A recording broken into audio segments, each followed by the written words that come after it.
Hey, friend, and welcome back to the Lawyer Millionaire podcast. I'm glad you're here with me today. I'm Darren Wirtz, and here's what I see most law firm owners do when they're trying to decide whether to hire.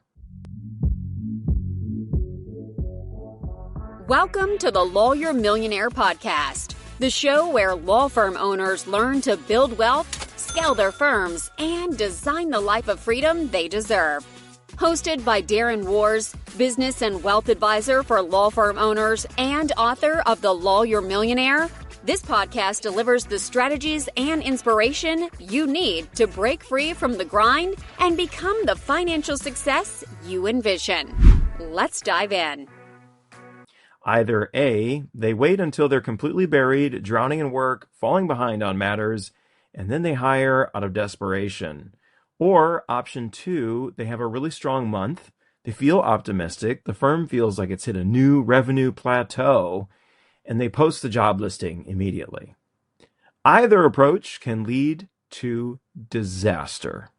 Because the question isn't, do I feel ready to hire? The question is, are we scientifically, mathematically, financially ready to hire?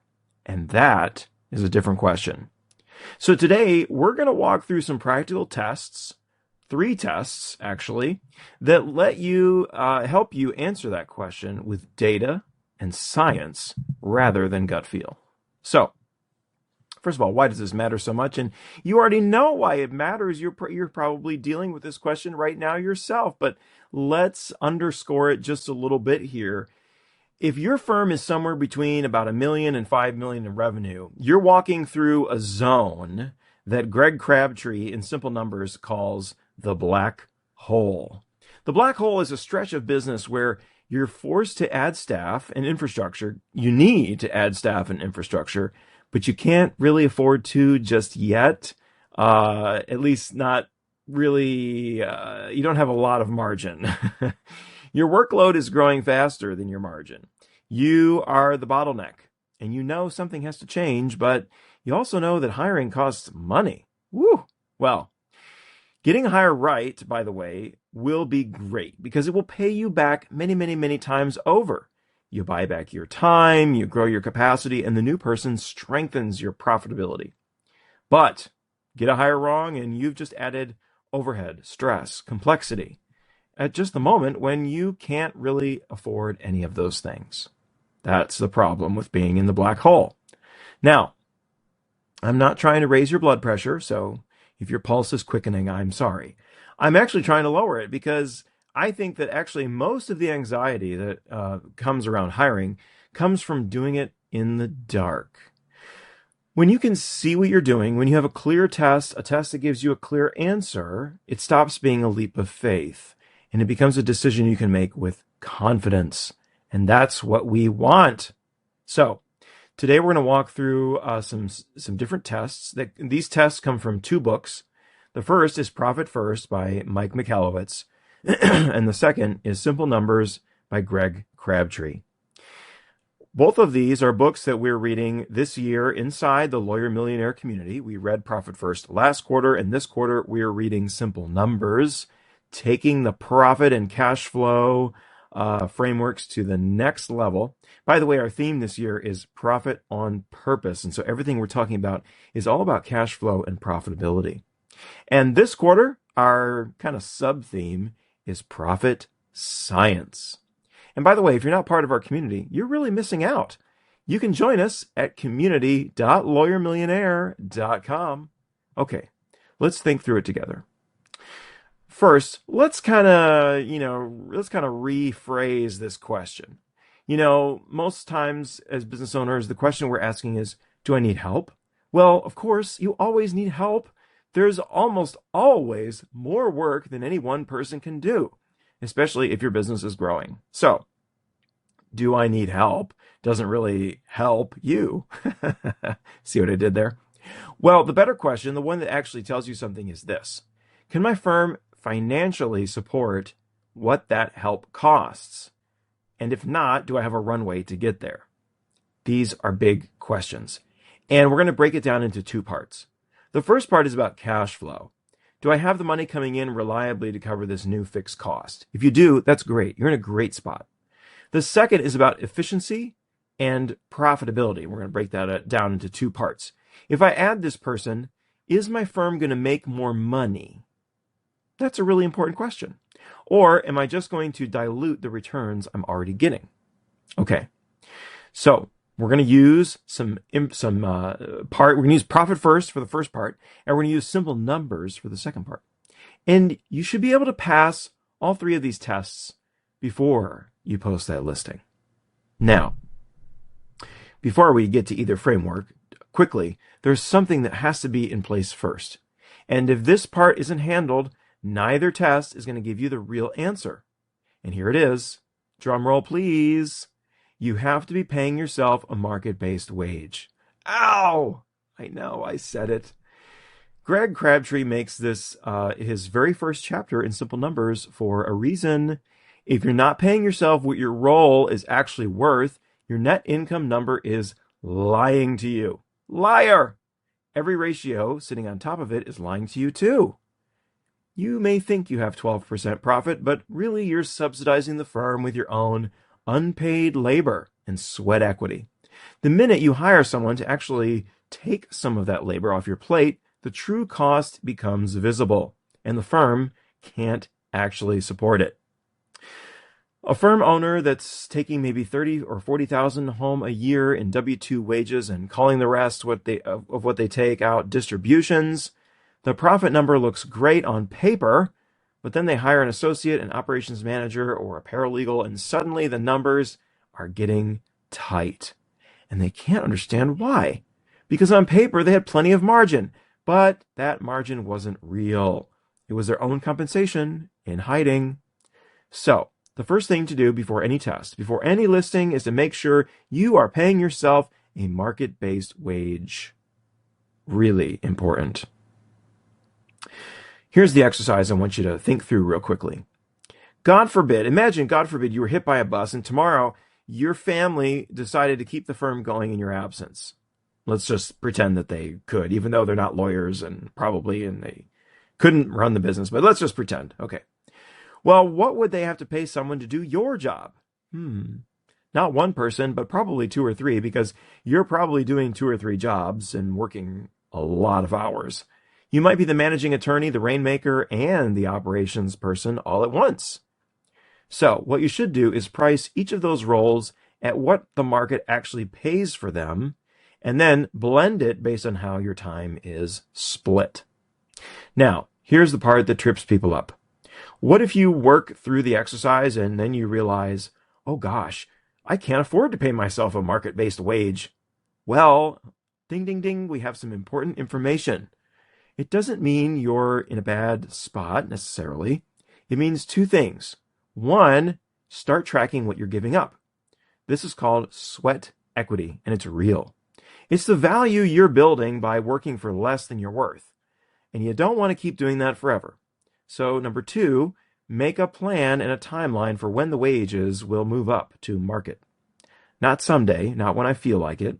A specific plan in writing. This is why people burn out. They continue working for less than market for a long time. Okay, well, now we've got that out of the way. Let's move into our frameworks. Framework number 1, the Profit First New Hire Account. This comes from Mike Michalowicz's Profit First, and I love Profit First. If you're not familiar with Profit First, we did a whole series on Profit First. Go back and listen to it. We did 6 episodes on Profit First. Okay, so here's the exercise. Pick the role you've been thinking about filling. Okay, think about it. Got it? Is it in your head?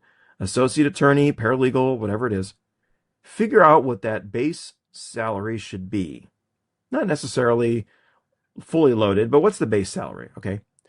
Now, what you're going to do is you're going to open up a dedicated bank account. Call it the new hire account and pretend that's your new hire. And every month or every 2 weeks or whatever your payroll schedule is, you're going to transfer into that account what you would pay that new hire. Don't touch the money. Don't redirect it. Don't dip into it. Leave it alone. Do that for a few months and see what it feels like. What's going to happen is you're going to learn some things. There's a few possible outcomes. Number one, maybe you fund it every year and there's no stress. Other accounts stay healthy. You keep paying yourself. Nothing has to get deferred or changed. You've got a green light. Your cash flow is telling you you're ready. Or, number two, you can fund it, but it's a little bit tighter than you'd like. You have to skip something. You have to move some money around. You feel anxious about payroll. You've got a yellow light. The firm could probably absorb the hire, but a slow month might be tough. Or three, you can't fund it at all. Some months yes, some months no, or it's not really there. It's a red light. This is telling you something too. It's telling you you're not ready yet. And that can be a sigh of relief to know you're not ready. You've got some work to do. Okay. So that's the new hire account. And that can be a really helpful way to just test it out and make sure you have the cash flow. And if you're using Profit First already, this is simple because you have your sub accounts, everything's set up at Relay Bank like it should be. With the click of a button, you can set up your new hire account. Okay, now let's get to framework number 2. The labor efficiency ratio. Ooh, this sounds fun. This comes from Greg Crabtree's Simple Numbers book, and it answers a different question for us. The Profit First test is going to tell us whether or not we have the cash flow in real time.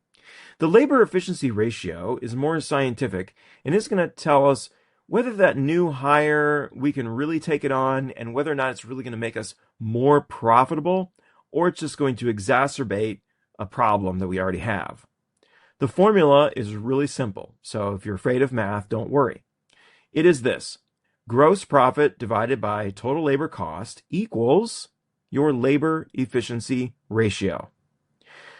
Okay, now the benchmark for a healthy, scalable business is 2.0 or higher. Okay, now what does that mean? You're talking numbers, Darren. Slow it down. All right. So for every dollar you're spending on labor, you should be generating $2 of gross profit. Okay, now we'll get into what all that means. Gross profit, just think of gross profit as almost the same as gross revenue. Okay, so you should be getting twice as much revenue for every labor dollar. So if you're spending if you're spending $500,000 on labor, you should be doing $1 million at least in revenue. Okay. Now, if you're at that 2.0 mark or higher, you've got a green light for hiring. That means your existing team is generating strong returns or ROI on your labor investment. Adding capacity is likely to accelerate profitability as long as the new person gets leveraged properly. However, if your labor efficiency ratio is less than 2, if you're getting less than $2 for every dollar of total labor cost, something is not right, and we need to find out what the underlying issue is and fix it, because otherwise, if you add new people, new staff, you're just going to be magnifying an issue that exists already and creating a bigger problem. Some questions you may ask yourself would be, are you underpriced? There might be a pricing problem. Are there underperforming people on your team? Is attorney time going to low value work? Those are things that you can fix, and it's much cheaper to fix them now than after you add new headcount. Now, you really do want to be able to pass both tests, because a firm with strong cash flow but poor labor efficiency will hire into a system that dilutes returns. A firm with great efficiency but inconsistent cash flow will struggle to sustain the payroll. So both signals are very, very helpful. Now, there's a third number that I want us to look at. And by the way, on that labor efficiency ratio, gross profit, okay, is one part, and total labor cost is the other part. And we really want total labor cost, okay? Not just the amount we're sending, but we want to know, benefits and everything that's included. All right. Now, there's a third number you should look at alongside labor efficiency ratio, and it really is the gold number. It's pre-tax profit. And after all, that is what we're all about and what we're trying to achieve. Okay, so here are some benchmarks for you. 5% or less of pre-tax profit means that your business is on life support. Any disruption will be tough. 10% means you have a good business. 15% or more means you have a great business. And most healthy businesses will live between 10 and 15%. Now, I know there's a lot of variability out there, but if you're looking for some numbers to gauge where you are, those are some good numbers to use. Now, the profitability hiring is a cycle, and the cycle goes something like this. And you can use these profit benchmarks to help you determine where in the hiring cycle you are. If you are at 10%, you have a good business, but you're not quite ready to hire just yet. If you're at 15% pre-tax profit, you're ready to hire. That's another clue. Okay, so labor efficiency ratio at 2, pre-tax profit at 15. You're ready. That's your hiring readiness zone. You have a great business. You have enough margin to absorb the cost of expansion. When you hire, however, your profit is naturally going to drop, usually back down towards 10%, until you can ramp the business up. And you will ramp the business up. Okay? The new person will ramp up, their productivity will grow, revenue will grow, margin will recover, and you'll climb back towards that 15% ideally. And when you get there, you're ready to consider your next hire. Look at that. So 15% isn't necessarily a spot you stay at all the time, but it's a good signal to tell you that you've earned the right to spend some of your margin on growth. If you're at 10% pre-tax profit or below, it's dangerous to hire because you're going to push back down towards 5, and 5 means you're on life support. So the discipline is starting from the right place and then rebuilding. Now, let's add some caveats and some grace in here, because you may be thinking about this. You may think, oh, I'm nowhere near hiring. And maybe, and sometimes you do have to hire even though you really can't really quite afford it just yet. So I don't want you to hear this as necessarily a rigid pass-fail test, but these are good tests to help you know if you're really ready. And if you can pass all these tests, you are really ready. Okay. So I see a lot of law firm owners who are really, really struggling with the hiring question. Some of my own clients. And I can tell from their numbers, you are so far beyond ready, it's not even funny. Like, you should have been hiring yesterday. You need to hire now. And yet they're still worried. And so maybe that's you. Maybe, you're a bit more conservative of a business owner. And so you really have been squirreling away money. You're really scared to make that hire. If you do these tests and you've got a green light, go for it. You're in a really, really good spot. You can afford to hire, and use that as your scientific proof that you're ready to hire. Let that give you confidence, because that's going to really help you. Okay. So I hope that helps some of you out there. Okay. However, if you are not quite there just yet, don't panic. Maybe your labor efficiency ratio isn't quite at 2. Maybe you're not quite at 15%. Well, when you need to do some forecasting and build a forecast of how the numbers are going to get back on track and how long it's going to take even after you hire. 2 questions you should answer before you hire. 1, how am I going to get back towards or get to a 2.0 or higher labor efficiency ratio? What is the person that I'm hiring, what is their contribution going to look like? And through what mechanism does the profit of the firm grow? Is more attorney time going to be freed up for higher value work? Are more matters going to be closed per quarter? Will we have better utilization across the team? Second question is, how long is it going to take? 6 months, 12 months, 18 months? Put a number on it and build a month-by-month picture of what that ratio is going to look like between here and there, and how long it's going to take us to get to where we need to go. If you can answer those 2 questions with specifics, you have earned the grace to dip below the benchmarks. Okay, but you need to be able to answer them.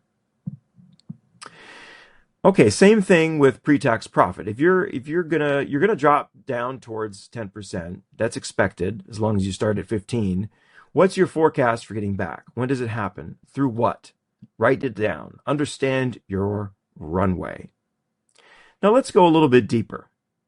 There's a couple things I want to touch on to help you master hiring and make a financially successful hire. First, the capital safety net, another financial metric. Before you hire, you need reserves, not just enough to cover 1 month of their salary, but enough to carry the firm through any rough period that it might have. And the standard for capital safety net is at least 2 months of operating cash. Plus, we don't stop there, 2 months of operating cash plus zero owed on the line of credit and all of your taxes set aside. If you're there, you have the capital safety net that you need. And maybe you want to have a little bit extra just in case, but you need at least that. And most law firms are nowhere near that, let alone most businesses. But it's really, really critical and really valuable to have your core capital safety requirement met. Second, the hiring discipline itself. Hire slowly, fire quickly. The cost of hiring the wrong person is enormous, especially when you're already tight and you're in that black hole zone of business growth. Replacement is one of the most expensive things a growing firm can do. Use personality profiles. Use a recruiter. Don't be afraid to spend on the hiring process and bring in qualified people. Consider bringing people on as consultants first to really test out the work that they do. And if you're hiring younger, less experienced people, which by the way can be great because you get to shape and mold their education, invest in their training deliberately. And third, what not to outsource too early. The two hardest functions to outsource in a growing business are CEO and sales. You are probably wearing both of those hats, and you should continue wearing both of those hats for a long time. The managing attorney function and the rainmaking function are the two things that carry the most institutional knowledge and the most client trust. Hire around those first. Hire everything else first. But don't try to hand off the CEO seat or sales seat too early. You should fill those until you absolutely can't. All right, well, let me give you a clear sequence of steps you can run through in the hiring process. 1, if you haven't set your market-based wage, start there. 2, identify the specific role that you've been thinking about. Determine the base monthly salary in your market. 3, open a dedicated bank account, call it your new hire account, and set up an automatic transfer for that new hire. 4, pull your last 12 months of financials and calculate your labor efficiency ratio, gross profit divided by total labor cost. Now, we didn't touch on what gross profit is, but gross profit is essentially revenue minus cost of goods sold. Well, law firms don't really sell goods, so the only things that may apply would be things like contract attorneys, things that are directly involved in generating revenue that you outsource completely. Okay, but for our purposes, we could just say revenue. Revenue divided by total labor cost. 5, calculate your pre-tax profit percentage. Compare it to the benchmarks. Are you at 10? Are you at 15? Are you at 5? Are you at 0? And last but not least, build your recovery forecast. For the role you're considering, map out month by month, when does the person become productive? When does their contribution start showing up as real profit? How long until our labor efficiency ratio gets back to 2? And when does our pre-tax profit climb back toward 15%? Hiring is a big decision, friend, but most of the anxiety comes from treating it as a leap of faith. Do I believe in the firm enough? Am I growing enough? Am I ready? Those are hard questions to answer because they're emotional and they're subjective. When you replace them with objective mathematical questions, is my cash flow strong enough? Is my labor efficiency sound enough? The answer becomes clear and the anxiety goes away.